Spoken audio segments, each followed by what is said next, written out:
জান্নাতের কাফেলা একটি Islamic channel. আসসালামু আলাইকুম ওয়া রাহমাতুল্লাহ।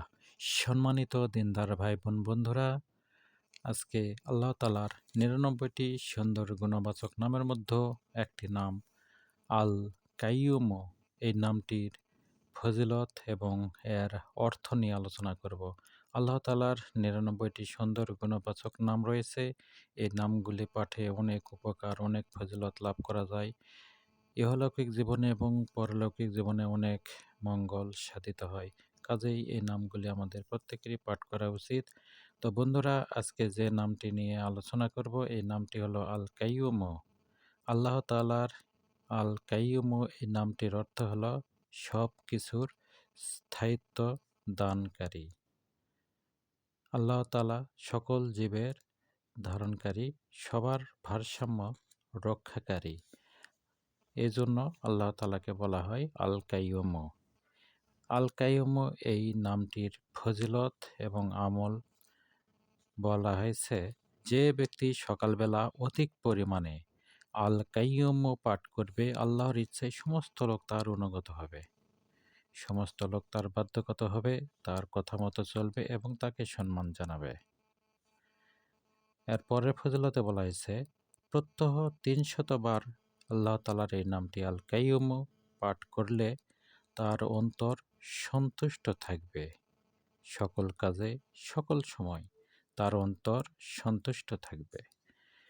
এর পরের ফজিলতে বলা হয়েছে, কোনো মুশকিল আসানির জন্য ৩ জনে ২১,০০০ বার করে ৩ দিনে ৬৩,০০০ বার পাঠ করবেন আল কাইয়ুম।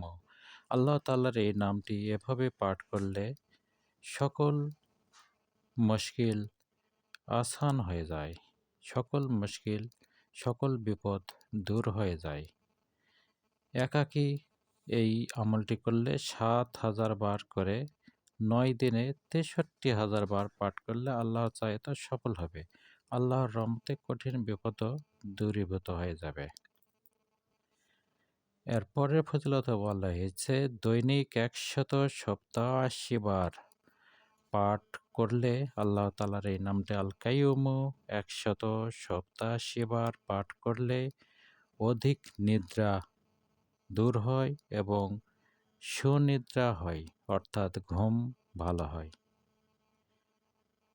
এর পরের ফজিলতে বলা হয়েছে, প্রত্যহ ভোরে ৭ বার উচ্চস্বরে আল্লাহ তাআলার এই নামটি আল কাইয়ুম পাঠ করলে পাঠকারীর প্রতি শ্রোতার মন আকৃষ্ট হয়, পাঠক যা বলবে শ্রোতা মনোযোগ দিয়ে শুনবে।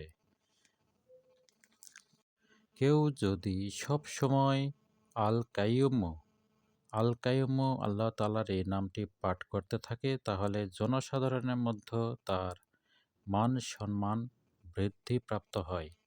আর কেউ যদি নিরিবিলি বা নির্জন স্থানে বসে আল্লাহ তাআলার এই নামটি আল কাইয়ুম পাঠ করতে থাকে, তাহলে সে সচ্ছল হবে, সে অভাবগ্রস্ত হলে ধনশালী হবে এবং বিভিন্ন প্রকার সমস্যা থাকলে কেটে যাবে।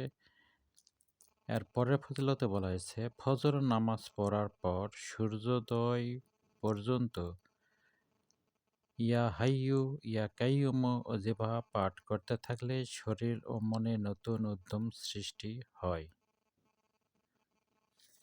এর পরের ফজিলতে বলা হয়েছে, কেউ যদি প্রতিদিন নিরিবিলি বা নির্জন স্থানে বসে ১৭ বার আল কাইয়ুম পাঠ করতে থাকে, তাহলে তার মেধা শক্তি, তার স্মরণ শক্তি বৃদ্ধি পাবে, তার দিল আলোকিত হয়ে যাবে। আল্লাহ তাআলার এই নামটি আল কাইয়ুম, এই নামটি পাঠের অনেক ফজিলত রয়েছে। কাজেই নিয়মিত আল্লাহ তাআলার এই নামটি পাঠ করা আমাদের সকলের উচিত এবং কর্তব্য।